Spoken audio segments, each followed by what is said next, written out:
My ex slipped a GPS tracker under my car, texting my exact routes as a joke. When I tried to stand up for myself, he chuckled and said, "Can't stalk what's worthless." I walked away. That was 5 months ago. Yesterday, a judge read the evidence, and he went gray before the handcuffs clicked. When me and my boyfriend Nate broke up in July, I thought I was finally free. It's not like he was toxic or anything. We mainly just had different senses of humor. For example, I laugh at anything that involves babies being silly or animals just being animals. Meanwhile, he'll only laugh at the expense of others, especially at mine. For example, on my 21st birthday, he told me he was having an affair. We had a 2-hour-long conversation about why he did it, who he did it with, and how he kept it a secret for a whole year. It was only when I was in tears, rocking back and forth, that he finally admitted he was joking. And as he spent my birthday clutching his stomach, rolling around on the floor laughing, I spent it in tears, curled up into a ball in the corner of his room. Things were never the same after that, but I loved him. So we stayed together for another year before finally breaking up. We met on Bumble and didn't have any mutual friends, so it was mostly a tidy breakup, except for one thing. Nate was a very reckless spender, and during our relationship, a lot of his money was spent on wooing me. Flowers, designer dresses, shoes, everything. So when he reached out at the start of April asking if I could loan him money to help pay his taxes, I wasn't even surprised. I remember reading his notification and rolling my eyes, but it was only $2,000, a fraction of what he'd spent on me, so I sent it. He thanked me, and I was honestly happy to never speak to him again. But the next day, he sent me a video of him inside a bright green Lambo, with Travis Scott playing. His friend grabbed the phone and started shouting at the top of his lungs, "Yo, Meg, you're the GOAT for renting this car for us!" A wave of disgust combined with nausea washed over me. That was a chunk of my savings, wasted on some prank. The next day, when he had sobered up, I told him I was never sending him money again. But just before I could block him, he started typing. He apologized and said he'd never pull some BS again. I didn't respond. I just blocked him. Everything. His main account, his spam, his Snapchat, WhatsApp, his family, his little friends, everything. No more Nate. And immediately, a knot that had been stuck in my stomach was undone. But it was still hard. It took months for me to be able to cry without feeling scared of someone laughing at me, to trust what others told me without feeling like I was being pranked. And just when I started to feel good, guess what happened? He emailed me. And if there's anyone who can push my buttons well, it's Nate. Because within 10 minutes, I had gone from healed to listening to Nate's apologies and getting butterflies all over again. But one thing had changed. I was smarter. So when he asked to meet up, I agreed, because I trusted myself not to act on any feelings. Of course, looking back, I wasn't as smart as I thought I was. But I guess sometimes you really do have to learn a lesson 1,000 times before it sticks. It started off pretty sweet. He was wearing the same outfit he wore when we were 18. I got in his car, and he was playing the same song he was playing when I got in it the first time. He even pulled out my chair for me before I sat down, or so I thought, before I realized it was just another trick. Because he did the thing where you pull it out as the person is going to sit down, and they fall on the floor. As I fell on the carpet, he chuckled. But instead of making the joke last 10 minutes, he helped me up straight away and even said sorry. So I went out with him again, and again. And by the third date, I remembered exactly why we broke up. I showed him the bikinis I wanted to order for summer, and with no hesitation, he said, "Well, you're not Margot Robbie, and those bikinis won't change that, but order them if you want." I smiled weakly, not wanting to ruin our good day by getting upset, but he kept going. "Now that we're on the topic, you could definitely stand to lose at least 15 pounds BTW. Like, damn." Still, I stared at the ground, stoic, nonchalant. Like, do you have zero empathy? I have to look at you every day, and you can't even go to the gym for a few hours a week? Well, that broke me. Snot ran down from my nose to my mouth. I cried so hard my hair got frizzy, and the harder I cried, the more he laughed. I didn't even notice he had his phone out the whole time. I just walked out and finally decided I was done. Reblocked him on everything. Every organ in my body felt numb, empty. And when I got home, all I had the energy to do was lie in bed, doom scroll, and eat some Ben & Jerry's. That's when a TikTok video came up. It was me, crying on Nate's bed, edited with a clown filter over my face and sad violin music playing in the background. The caption read, "When she thinks being mid means she deserves respect." It got 40,000 views. But this time, I was the one laughing. Not because I wasn't embarrassed. I was. Not because I wasn't extremely heartbroken. I absolutely was. But because Nate thought he could do whatever he wanted, with zero consequences, which meant he would never see me coming. I spent that whole night making a list of every cruel prank, every humiliation, every time he'd lied to me or about me. I needed to be methodical. This wasn't going to be some petty revenge. I wanted him to understand exactly how it felt to be on the receiving end of his jokes. By morning, my notepad was filled with incidents that, when viewed all together, painted a disturbing pattern of emotional manipulation that I had somehow normalized over the years. The next morning, I created a new email account and reached out to his boss, Marissa. During our relationship, Nate had mentioned she was super strict about employee behavior on social media. I sent her the link to his TikTok and pointed out how unprofessional it was to publicly humiliate someone. I didn't identify myself as his ex. I just said I was concerned about the company's reputation being associated with someone who treats women this way. While waiting for that to play out, I contacted a few of his friends' girlfriends. Not all of them, just the ones who had always been nice to me. I showed them the video and asked if their boyfriends were involved in planning it. None of them knew about it, and they were genuinely appalled. Turned out Nate had been telling his friends I was psycho and obsessed with him since our breakup. One of the girlfriends even shared screenshots of group chats where he'd been spreading lies about me for months. 3 days later, my friend Shannon texted me that Nate had deleted the TikTok. I checked from my roommate's phone and saw he'd scrubbed his entire account. Later that day, he emailed me again, but this time there was no charm, just anger. He asked why I was trying to ruin his life, and said his boss had given him a formal warning about online conduct. I didn't respond. This was just the beginning. I wasn't out to destroy him. I just wanted him to experience the consequences of his actions for once, and I wanted to make sure he'd think twice before humiliating another woman after me. For too long, I had been the butt of his jokes, but now the tables were turning, and justice, however small, was finally within reach. I should have known that deleting the TikTok wouldn't be the end of it. Nate was never one to back down when when his ego was bruised. 3 days after his angry email, I was scrolling through Instagram when I noticed something strange. A bunch of my coworkers had suddenly followed me. Weird, since most of us kept our work and social media lives separate. Then my phone started blowing up with text messages. Is that really you? OMG Meg, why would you post that? Are you okay? Do you need to talk? My stomach dropped. I didn't even need to check what they were talking about. I just knew Nate was behind it. With shaking hands, I opened Instagram and saw dozens of new DMs from coworkers,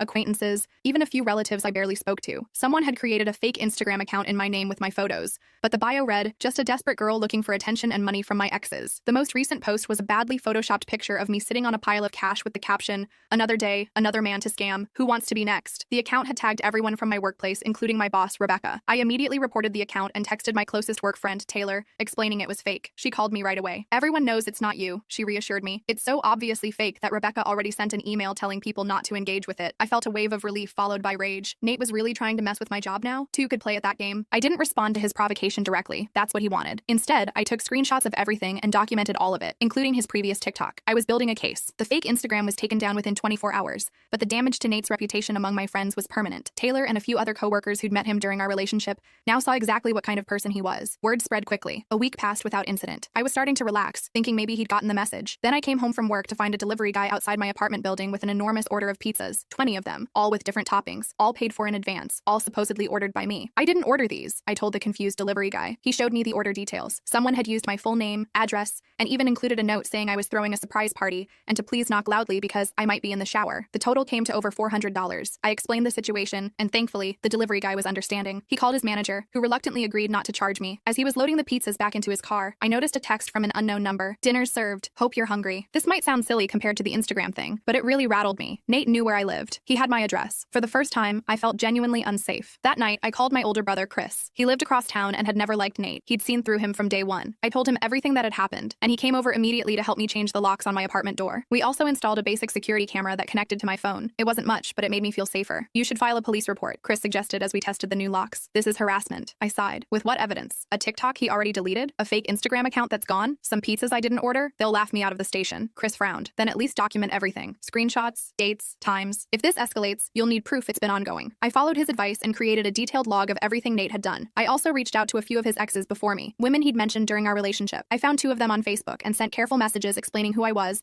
and asking if they'd experienced similar behavior. I wasn't expecting much, honestly. These were cold contacts from years ago, but within a day, both had responded, and the stories they told made my blood run cold. Olivia, who dated Nate in college, told me he'd convinced her she had an STD, letting her panic for days before revealing it was just a joke. Zoe shared that he'd once logged into her email account and canceled a job interview she'd been preparing for weeks, just to watch her meltdown when she got rejected. It was like looking at my own experiences through a mirror, the same patterns, the same cruelty disguised as humor, the same devastation left in his wake. We should start a support group, Zoe joked when we moved our conversation to a group chat. That gave me an idea. Not a support group exactly, but strength in numbers. If one person complaining to his boss had made him delete the TikTok, what could 3 of us do? Over the next few days, we shared information, where he worked, his social media accounts, mutual connections. None of us wanted to ruin his life as he'd accused me of trying to do. We just wanted him to stop, to face consequences, to think twice before hurting someone else. Olivia, who worked in HR, suggested we document all the incidents and present them to his company's human resources department as a pattern of harassment. Zoe, now a small business owner, thought we should focus on warning others in our social circles. Both were good ideas, but I was worried about potential blowback. Nate was unpredictable when cornered. Before we could decide on a plan, Nate escalated again. I was at work when I got a call from my credit card company asking if I'd authorized several large purchases. Someone had tried to charge over $5,000 to my card at an electronics store. The fraud department had flagged it because it was so out of character for my spending pattern. Did you give your card information to anyone recently? The representative asked. I hadn't, but Nate had my card number from when we were dating. I'd never thought to get a new card after the breakup because why would I? He'd never shown interest in my money before. In fact, he'd always insisted on paying for everything. I canceled the card immediately and ordered a replacement. When I got home that night, I checked my email and found 3 subscription confirmations for various adult websites, all using my work email address. I spent hours canceling them and changing all my passwords, feeling violated all over again. That was the final straw. The next morning, I called in sick to work and went to the police station. The officer who took my report looked bored as I explained the situation, but perked up when I mentioned the credit card fraud attempt. That's actually something we can investigate, he said, suddenly more interested. The rest is complicated without direct threats, but financial fraud leaves a trail. I left the station with an official report number and slightly more hope than I'd had going in. At least there was a record now. At least someone in authority knew what was happening. When I checked my phone, I had a text from a number I didn't recognize. Think you're clever going to the cops? That just made this more fun. Game on, Meg. My hands shook as I showed the text to Chris, who had come with me to the station. Only Nate called me Meg, and he knew I hated it when he used the nickname Meggie. We're getting you a new phone number today, Chris said firmly, and you're staying at my place until this blows over. I didn't argue. For the next week, I lived out of a duffel bag at my brother's apartment, going to work and coming straight back, always looking over my shoulder. I felt like a prisoner, but at least I was safe. Olivia, Zoe, and I continued continued our group chat, now with a new sense of urgency. They helped me brainstorm ways to protect myself while also holding Nate accountable. Olivia had a friend who worked at the same company as Nate and confirmed that the warning from his boss had actually put him on thin ice. He had previous complaints in his file that I'd known nothing about. That gave me an idea. If Nate was already in trouble at work, maybe that was the leverage we needed. Not to get him fired, that wasn't the goal, but to get him to back off. Zoe suggested we all write formal emails to his company's HR department, detailing our experiences with dates, screenshots, and specifics. Not as a coordinated attack, but as individual women reporting a pattern we'd discovered through connecting with each other. Keep it professional, Olivia advised. No emotions, just facts. Companies care about liability, not feelings. We spent a weekend crafting our emails, helping each other strike the right tone. I included the police report number from the credit card fraud attempt, which gave my claims more weight. After sending the emails, we waited. For 3 days, nothing happened. No new harassment from Nate, no response from the company. I started to think maybe our emails had gone to spam or been dismissed. Then on Thursday, I got a LinkedIn message from a woman named Jordan, who identified herself as the director of HR at Nate's company. She asked if I would be willing to have a phone conversation about my email. I agreed,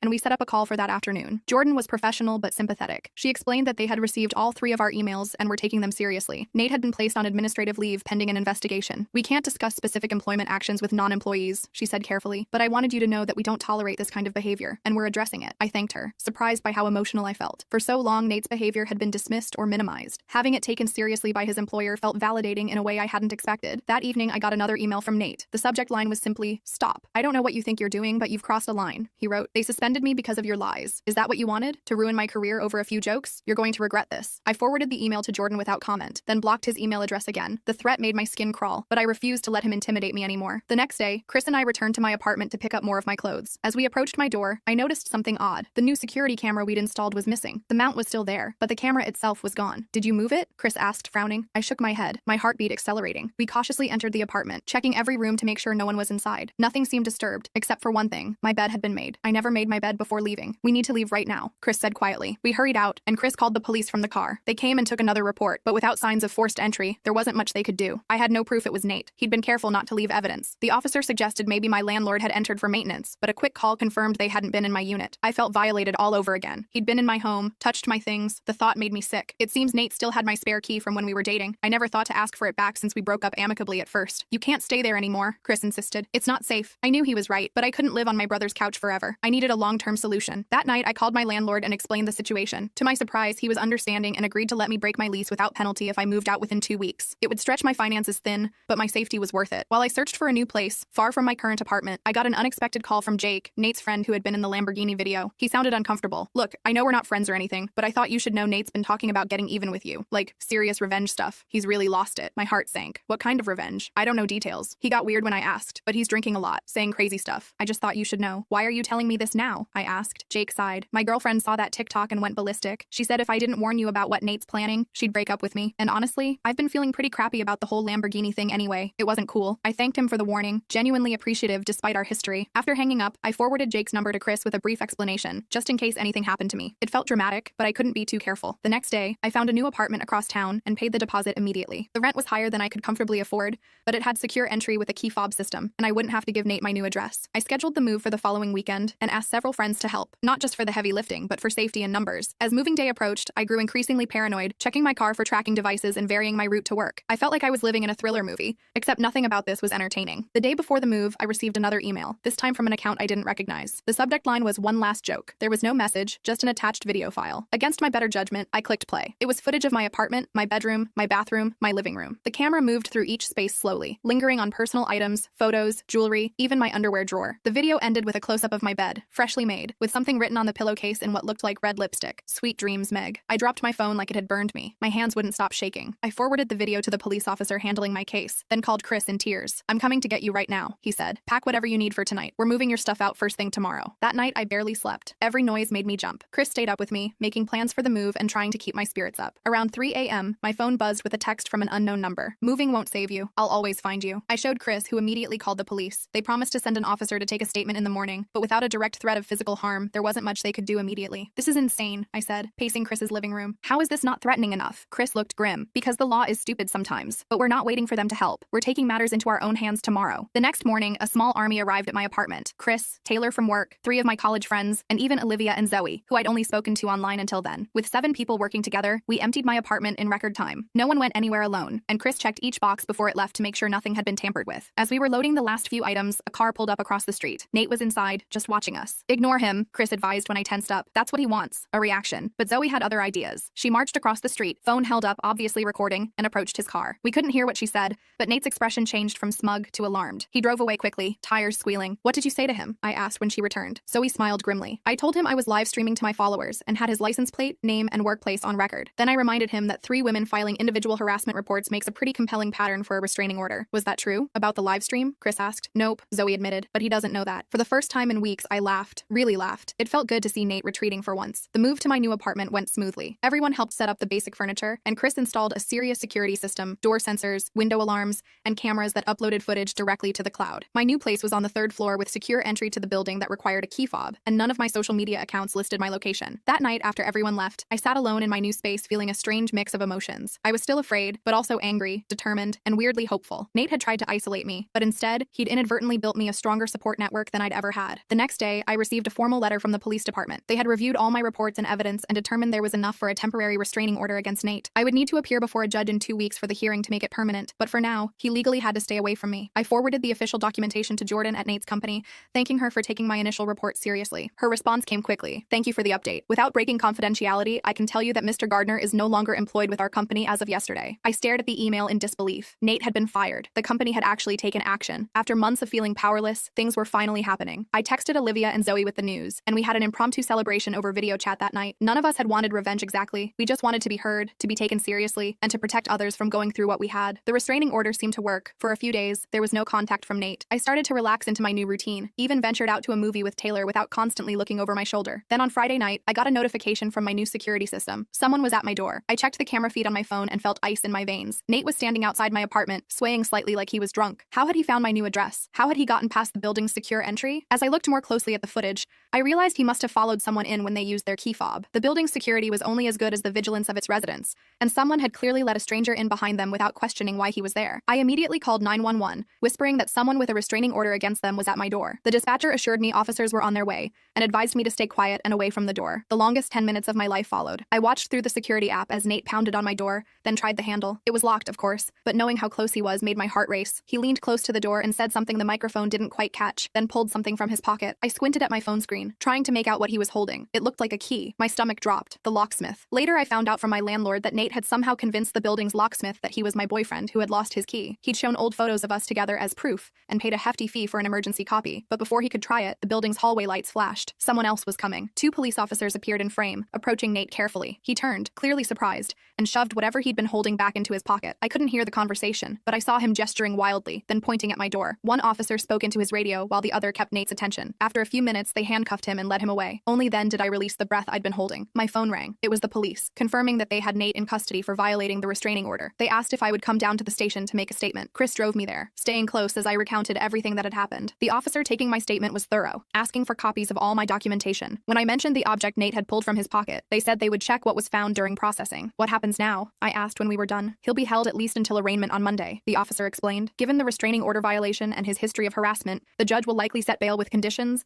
possibly an ankle monitor or at minimum an order to leave the city." I nodded, feeling a complex mix of relief, fear, and sadness. This wasn't how I'd imagined things would end when I first met Nate years ago, bright-eyed and believing he was just a funny, confident guy who liked me. As we were leaving, the officer called me back. "We found something interesting in his possession, a keychain with several unmarked keys, and this." He held up a small device in an evidence bag. "It's a GPS tracker. Based on your previous reports, we're getting a warrant to check if it matches one that might be on your car or belongings." That explained how he'd found my new address. I'd been careful about my apartment, but I'd been driving my same car. He could have placed a tracker on it any time. The next morning, a police technician checked my car and found the tracker's mate magnetized to my undercarriage. It had likely been there for weeks, silently reporting my movements to Nate's phone. The thought made my skin crawl. With Nate in custody and the tracker removed, I finally felt safe enough to fully unpack my new apartment. As I organized my books onto shelves, my phone phone buzzed with a text from Jordan, the HR director. I probably shouldn't be sharing this, but thought you should know. Nate listed you as a reference for a new job application that came across my desk from a company asking for verification of employment. I informed them of the circumstances of his departure from our company. I believe they've withdrawn their offer. I sat down hard on my couch, overwhelmed by conflicting emotions. Part of me felt vindicated that his actions were having real consequences for his life. Another part felt strange sadness for the person I'd once thought I loved, whose life was now spiraling because he couldn't stop hurting others. But mostly, I felt strength. I had faced my tormentor, not alone, but with a community of support I never expected to find. Olivia, Zoe, Chris, Taylor, and even unexpected allies like Jordan and Jake had helped me stand my ground. On Monday, I attended Nate's arraignment. I didn't have to. The prosecutor had enough to move forward without my presence, but I wanted to be there. I needed to see this through. Nate looked small in his orange jumpsuit, nothing like the confident tormentor who had seemed so powerful for so long. When he spotted me in the courtroom, his expression flickered between anger and something that might have been shame. The judge set bail, but with strict conditions, an ankle monitor, surrender of his passport, and an expanded restraining order that covered not just me but also Olivia and Zoe. He was prohibited from contacting any of us in any way, including through third parties. As we left the courthouse, Zoe linked her arm through mine. "You know what the best revenge is, right?" she asked. "Living well and helping others avoid guys like him." I nodded, feeling lighter than I had in months. "I'm thinking of starting a support group," I said, "for people who've experienced this kind of psychological harassment. There must be others out there who feel as alone as I did." "Count me in," Olivia said, joining us on my other side. "We could even build a resource website, share what we've learned about documentation, legal options." We walked arm in arm down the courthouse steps, already planning. The sun was bright, and for the first time in ages, I didn't look over my shoulder once. I knew the road ahead wouldn't be perfectly smooth. The criminal case would take time, and healing from the trauma would take even longer. But I also knew I wasn't alone anymore, and that made all the difference. The last laugh wasn't about humiliating Nate the way he'd humiliated me. It was about reclaiming my power, finding my voice, and using this horrible experience to help others. That was a victory he could never take away from me. I wish I could say that was the end of my Nate saga, but real life isn't that tidy. The next few weeks were actually pretty quiet. The ankle monitor seemed to be doing its job keeping Nate away from me, and I was settling into my new apartment. I'd been sleeping better, not jumping at every noise, and even went out for drinks with Taylor without constantly checking the door. Then one evening, I got a text from an unknown number that just said, "Check your email." Against my better judgment, I did. There was a message from a new email address with the subject line, "Last warning." Inside was a link to a private Instagram account. I hesitated, knowing it was probably a trap, but curiosity got the better of me. The account had just one post, a photo of me entering my new apartment building, clearly taken that morning. The caption read, "Ankle monitors come off eventually." My hands started shaking so bad I could barely call Chris. He came over right away and helped me file yet another police report. The officer who took my statement seemed genuinely concerned, but admitted there wasn't much they could do since the message itself wasn't explicitly threatening. "How is a stalker photographing me at my new home not threatening?" I asked, my voice cracking. The officer looked sympathetic. "I get it, I really do, but the system has limitations. Keep documenting everything." After he left, I sat on my couch feeling trapped again. "I can't live like this," I told Chris, always looking over my shoulder, wondering when he'll pop up next. "You don't have to," Chris said. "Remember that support group idea you mentioned? Maybe it's time to make that happen." The next day, I reached out to Olivia and Zoe about creating that resource website we discussed outside the courthouse. They were both immediately on board. Olivia even knew a web designer who would help us pro bono after hearing our story. Within 2 weeks, we had a basic site up with information about documenting harassment, legal options, and mental health resources. We called it The Last Laugh, as a small nod to where this all started. We shared our stories anonymously and invited others to do the same. I poured myself into the project, working on it every evening after my day job. It gave me purpose and distracted me from constantly worrying about Nate. I'd check my security cameras less obsessively and stopped expecting to see his face around every corner. Then one day, I got an email notification that someone had submitted their story to our website. The details made my blood run cold. It described a relationship with a man who used pranks to humiliate his girlfriend, including pretending to cheat on her birthday. The writing style was unmistakable. It was Nate, pretending to be one of his victims, mocking our entire project. I immediately forwarded it to our police contact, who confirmed it violated the restraining order. They picked Nate up that afternoon for questioning. I felt a surge of satisfaction when I heard he'd spent the night in jail before making bail again. The judge was less lenient this time, extending his ankle monitor requirement and adding additional restrictions. But the most surprising development came from Jordan at HR, who called me a few days later. "I probably shouldn't be telling you this," she said, "but I thought you should know. After Nate's second arrest, we received calls from 3 other women who worked with him at previous companies. They all described similar harassment patterns." My heart sank. "How many people has he done this to?" "That's why I'm calling," Jordan continued. "His former supervisor wants to talk to you. They're considering filing a corporate statement to support the case against him." I agreed to the meeting, which turned out to be with Thomas, a VP who had hired Nate at his previous job. Thomas explained that after hearing about the restraining order and arrests, he'd conducted internal interviews and discovered Nate had harassed multiple colleagues. "We missed the pattern because the incident seemed minor in isolation, and the women didn't know about each other," Thomas explained. "I'm sorry we didn't catch this sooner." Thomas offered to provide official documentation of the workplace incidents to the prosecutor handling Nate's case. It wasn't much, but it helped establish a pattern of behavior that went beyond just me, Olivia, and Zoe. That night, I updated our website with a new resource page about recognizing patterns of workplace harassment. As I was finishing up,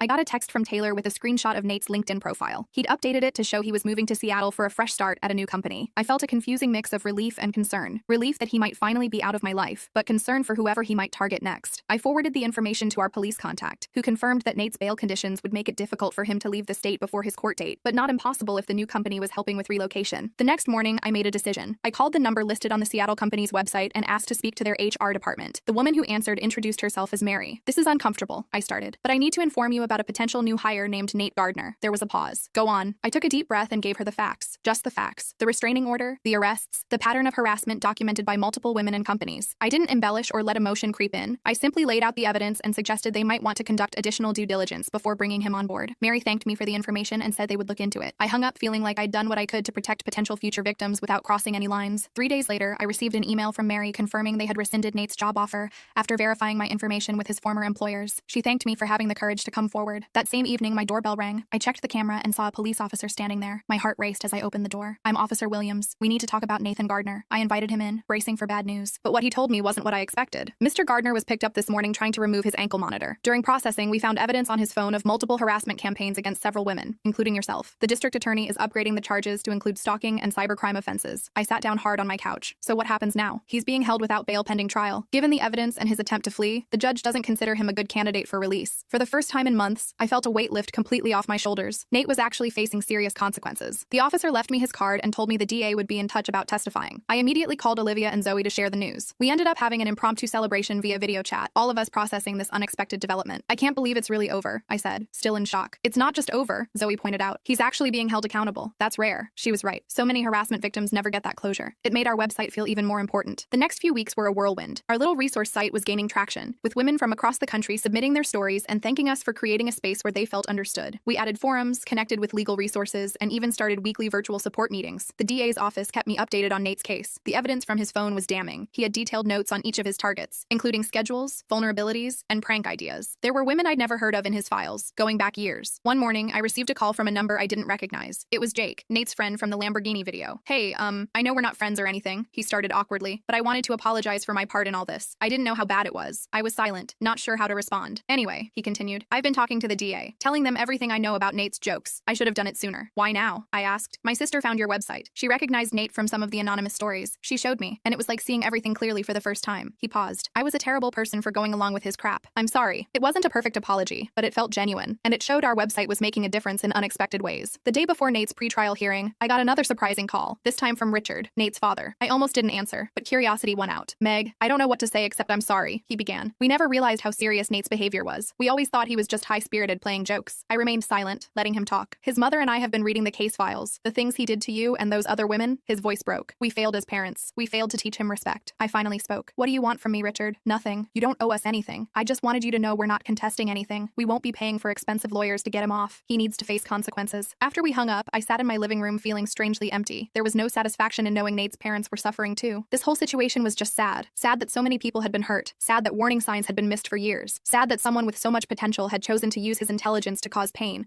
rather than contribute something positive. The day of the hearing arrived. I dressed carefully in a simple blue dress and met Olivia and Zoe outside the courthouse. We had agreed to attend together, supporting each other through whatever happened. Inside, I was surprised by how many people were there. Jordan from HR, Thomas from Nate's old company, even Jake sitting awkwardly in the back. The DA had told me they had a strong case, but seeing the physical manifestation of all the evidence and witnesses was powerful. Nate looked awful when they brought him in, pale and thinner than I remembered. He didn't look at anyone, keeping his eyes fixed on the table in front of him. The proceedings were brief. His attorney announced they were seeking a plea deal, and the judge set another date for that discussion. Outside the courthouse, a reporter from the local paper approached us, asking for a statement about the case. I hesitated, then decided to speak. "This isn't about revenge," I said carefully. "It's about accountability and protecting others. We started the Last Laugh website to help people recognize the warning signs we missed and find resources we didn't know existed. That's the only statement I want to make." 2 weeks later, I received official notification that Nate had accepted a plea deal. 3 years with possibility of parole after 18 months, mandatory counseling, and a permanent restraining order against contacting me, Olivia, Zoe, or any of his other documented victims. It was over. Really over. Not with a dramatic confrontation or a perfect movie ending,